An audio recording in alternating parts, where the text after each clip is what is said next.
pense qu'il est clairement inutile de vous présenter le set de base Pokémon, puisque à mon avis tout le monde en possède, ou au moins en a entendu parler. Mais est-ce que vous vous souvenez à l'époque, ou est-ce que vous avez au moins entendu parler de la sortie de Pokémon en 99 et de toute la folie qu'il y avait avec?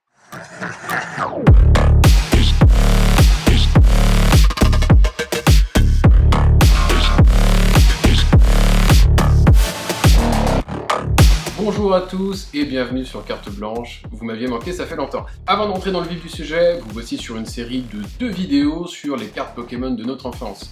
La deuxième vidéo se portera beaucoup plus sur l'évolution du prix des cartes Pokémon depuis ces dernières années et pourquoi elles valent le prix qu'elles coûtent aujourd'hui, alors que la première vidéo, elle va vous faire du bien. On va se reposer ici, puisque l'objectif ça va être de parler de nostalgie, mais avant tout de réfléchir un petit peu en essayant de comprendre pourquoi est-ce qu'on est tous devenus accros à Pokémon. J'aimerais d'abord revenir sur Pokémon, qui à l'origine n'est pas du tout un jeu de cartes, et non, mais qui n'est pas non plus un animé, ni un manga.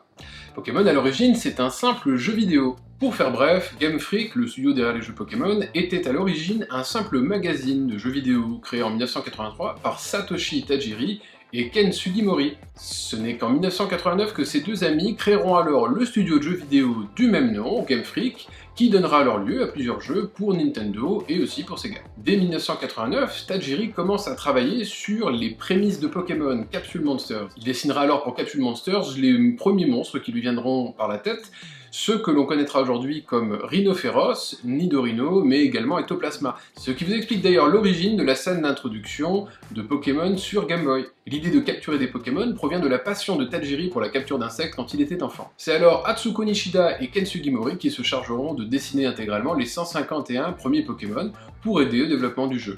D'ailleurs, si vous faites un peu attention, il y a plusieurs de ces illustrations qui ont été réutilisées ensuite pour la création du jeu de cartes. Le pitch du jeu vidéo est très simple, vous incarnez un jeune homme de 10 ans dans la commune du Bourg-Palette, elle-même dans la région de Kanto.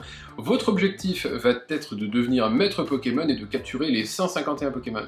Vous devrez alors les attraper, les entraîner et combattre avec afin de devenir maître en combattant et en battant la Ligue Pokémon. Bon, rien d'exceptionnel, il s'agit d'un RPG tout ce qu'il y a de plus simple à l'époque, avec une simple innovation technique qui a été permise du coup grâce à la Game Boy, qui est l'échange de Pokémon grâce au câble Link entre deux jeux. Ce qui explique d'ailleurs pourquoi est-ce qu'on a des versions différentes, à savoir bleu, rouge, vert. Après un développement vraiment lent et retardé, Game Freak sortira en février 96 ses 2 premiers jeux Pokémon, à savoir plutôt Pocket Monsters que Pokémon, comme il s'appelait à l'époque, avec, comme vous l'aurez deviné, une version rouge, et non, pas une version bleue, une version verte. Au Japon, c'est rouge et vert qui sont d'abord sortis en premier. Pocket Monsters bleu sortira l'année d'après, en étant une amélioration graphique des 2 premières versions, et c'est cette version-là qui servira de base en Occident pour Pokémon bleu et Pokémon rouge. Alors inutile de vous dire qu'avec plus de 10 millions d'exemplaires vendus au Japon, Pocket Monsters, rouge, bleu et vert, sont encore aujourd'hui le jeu le plus vendu au Japon, toutes consoles confondues, ce qui est absolument incroyable en fait. Pour vous donner un ordre d'idée, aujourd'hui un jeu récent qui sort qui fait un carton ne dépasse pas le million de ventes,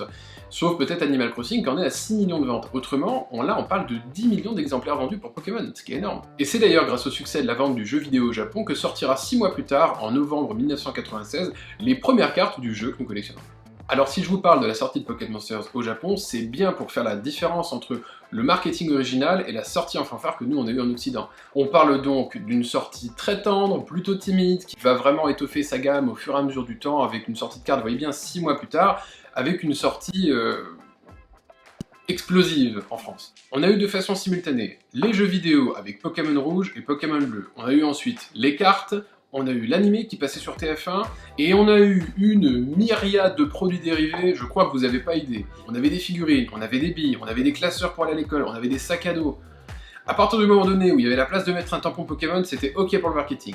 Mais pour que tout ça fonctionne, cette sortie c'est avant tout basé sur une communication absolument massive. Même si Pokémon ciblait les 6-12 ans, il était impossible de passer à côté de Pokémon, quel que soit votre âge. Avant la sortie de Pokémon en France le 5 octobre 1999, il faut bien que vous vous rendiez compte que la plupart des gamins, dont moi, connaissaient déjà Pokémon, avant même la sortie. Et tout ça, c'était grâce à des publicités. Hey, je t'emmène quelque part, petit gars? Ils sont arrivés. Il vous faut les 2 cartouches pour les attraper. C'est également grâce à des cassettes promotionnelles, exactement comme celle-là, ou encore à la totalité des articles et des publicités qu'on pouvait retrouver dans les magazines. Prenons par exemple le journal de Mickey. Le journal de Mickey, je rappelle, qui est tout de même le magazine qui à l'époque était le plus lu par les enfants. il dédiait 2 pages entières à Pokémon afin de leur faire de la publicité. Et ben vous savez quoi, pour Pokémon, c'était même pas assez. Les gars, ils ont décidé de se mettre all-in, c'est n'importe quoi. En plus des 2 pages de publicité, ils ont rajouté un poster avec une partie des Pokémon, pas tout, seulement une première partie, et ils ont mis également un fascicule avec le début de l'épisode 1 de l'animé.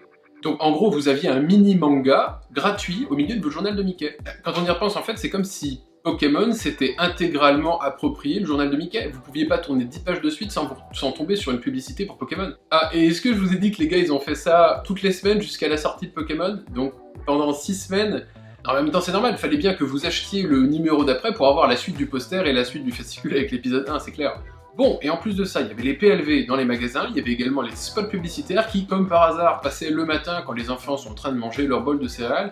D'ailleurs, ça me fait penser que j'aurais limite un jour envie de vous faire un hors-série sur le marketing des marchands de céréales. C'est vraiment incroyable, ces gars sont à la fois des génies et des vrais marchands de Satan, parce que quand on y repense, je suis nostalgique aujourd'hui de produits qui aujourd'hui auraient un Nutri-Score G. En plus de ça, à l'époque, même à 10 ans, il faut bien que vous compreniez ce qu'il n'y avait pas internet, ou alors très peu, moi en tout cas j'avais pas internet, et quand on voulait avoir l'avis de quelqu'un, ou quand on voulait choisir un jeu vidéo qu'on allait demander à nos parents à Noël ou à notre anniversaire, eh bien on lisait la presse jeux vidéo directement. Et la presse jeux vidéo, bah, c'est pas emmerdé, parce qu'en voyant le succès incroyable du jeu vidéo au Japon, ils se sont dit, bah ça c'est vraiment le jeu incontournable, donc partout, même dans la presse jeux vidéo, on nous rabâchait qu'il fallait absolument pas louper Pokémon.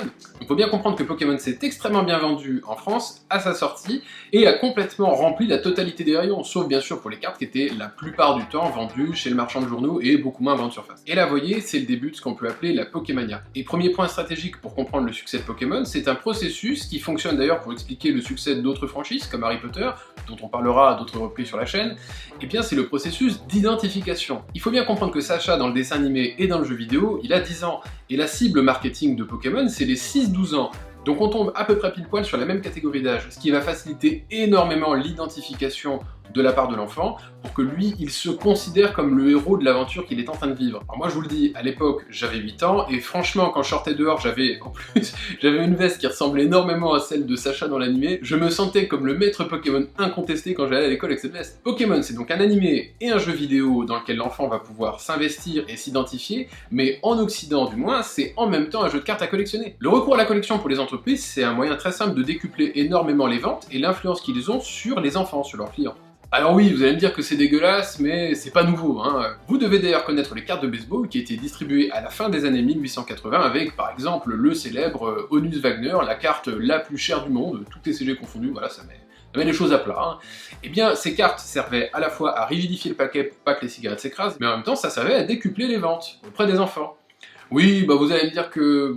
non, ok, là c'est vraiment dégueulasse. Mais ce qu'ignorent encore beaucoup de collectionneurs, c'est qu'il y a des exemples encore plus anciens de distribution de cartes afin de booster un petit peu les ventes, et on a des exemples en France, avec les chromolithographies, qui étaient des petites cartes qui étaient distribuées par le bon marché, mais également par les chocolats Poulain, avec une histoire qui se suivait par exemple toutes les semaines, afin véritablement de demander, d'inciter du moins les enfants à acheter leurs produits semaine après semaine. Donc en effet, comme Pokémon l'a bien compris, la collection infantile c'est un véritable outil de fidélisation.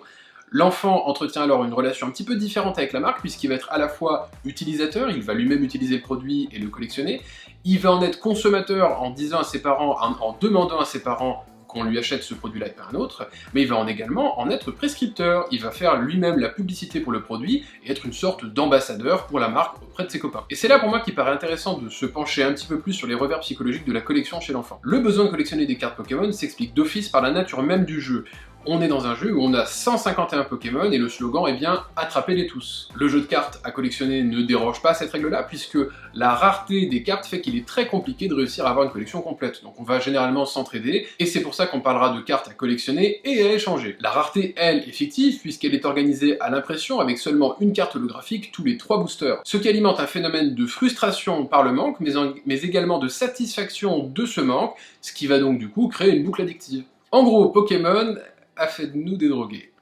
Mais le pire, c'est que ce qui empêche l'enfant de s'en apercevoir, c'est son rapport social à l'école. Je rappelle qu'on est dans un contexte où, selon l'étude Kid Marketing, 71% des enfants à l'école ont des cartes à jouer, c'est incroyable. Il me semble donc complètement impossible d'ignorer l'importance de la collection de cartes comme un moyen de se mesurer aux autres et d'obtenir de la reconnaissance de la part de ses pairs. Il y a ici un enjeu de conformité en essayant au minimum d'avoir des cartes comme tout le monde, mais également un enjeu de différenciation en essayant de se mettre en compétition et d'avoir la meilleure carte, la plus belle collection, celle que clairement tout le monde va envier. Et d'ailleurs, je suis même sûr qu'on avait tous un copain comme ça, qui avait une carte dont on avait envie. Big up à Thomas, toi qui a jamais voulu me céder ton Tortank, même contre toute ma collection. Et le pire dans l'histoire, c'est que 20 ans après, j'ai toujours le seum. Mais bon, il faut le comprendre, le pauvre Thomas, parce que son Tortank, sa carte, c'est ce qui crée de l'envie chez absolument tout le monde. Ça faisait de lui le maître Pokémon, c'était le beau gosse de la récréation.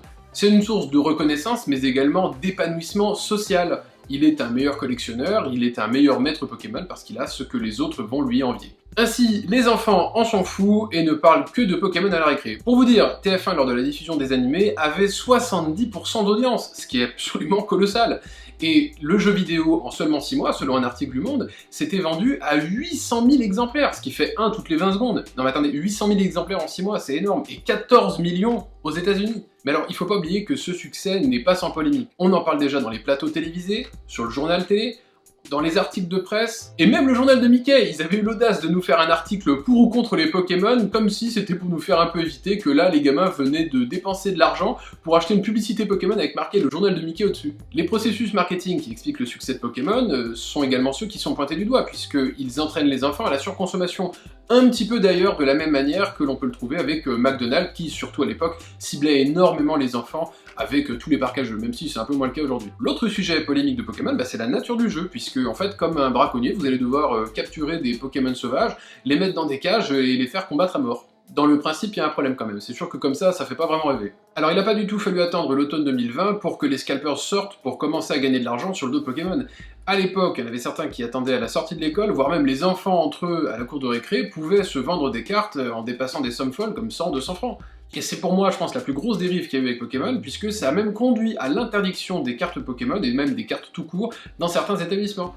En somme, quel est le bilan de Pokémon? Eh bien, malgré un marketing très agressif, moi en ce qui me concerne, je suis très content d'avoir aimé Pokémon à l'époque, et d'aimer toujours Pokémon aujourd'hui. Eh bah oui, je suis un Yankee, c'est comme ça. Bon, peut-être aussi parce que Pokémon, c'est le symbole fort d'une vie passée, d'une jeune existence, qui jusque-là alors n'avait aucun véritable problème. Vous savez, une fois adulte, on aime rarement un film, un groupe de musique ou une franchise qui nous obsédait quand on était gamin pour ce que c'est vraiment. Ce que l'on aime plutôt en regardant certaines franchises qui ont marqué notre passé, c'est plutôt le symbole qu'ils représentent par l'importance qu'ils avaient dans notre vie d'enfant à l'époque. En même temps, c'est un moment donné de notre vie où, en y réfléchissant, on n'avait ni travail, ni impôts, ni lettre de motivation, ni dissertation et travaux de groupe à rendre. J'adore Pokémon et d'une certaine manière, j'adore cette période de ma vie où ma seule et unique préoccupation, c'était Pokémon.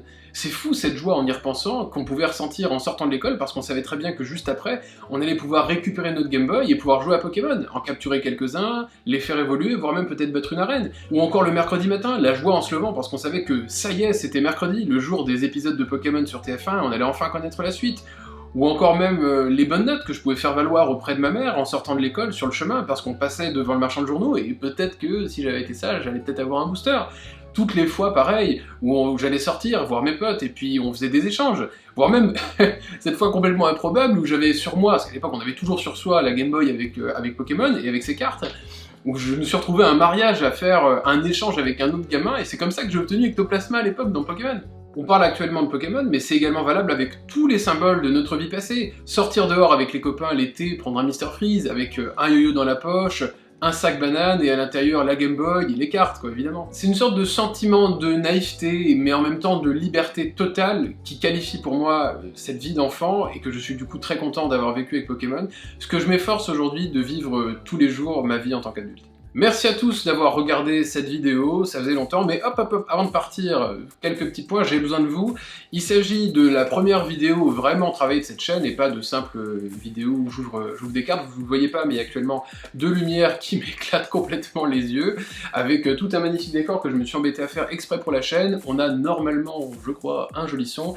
Donc j'ai besoin de vous, dites-moi en commentaire si tout ça, ça vous convient. Si vous trouvez qu'il y a des points améliorables, surtout n'hésitez pas, dites-le en commentaire. N'oubliez pas que vous venez de regarder le premier épisode d'une série de 2 sur Pokémon, donc abonnez-vous surtout à la chaîne afin de ne rien louper et mettez la cloche. Et surtout, si la vidéo vous a appris des choses, ou si comme moi, elle vous a rappelé un petit peu le passé avec nostalgie, eh bien partagez-la, montrez-la à vos amis et mettez-la sur les groupes Facebook. N'hésitez pas également à aller sur mon Instagram, ou si vous n'avez pas sur la page Facebook Carte Blanche TCG, où je publie tous les jours. Je vous mets des photos de ma collection, de rencontres avec des copains, mais également, je vous préviens, des futurs tournages YouTube. Merci à tous pour vos très nombreux messages sur Facebook et sur Instagram, merci d'avoir regardé cette vidéo, et je vous dis à très bientôt. Salut!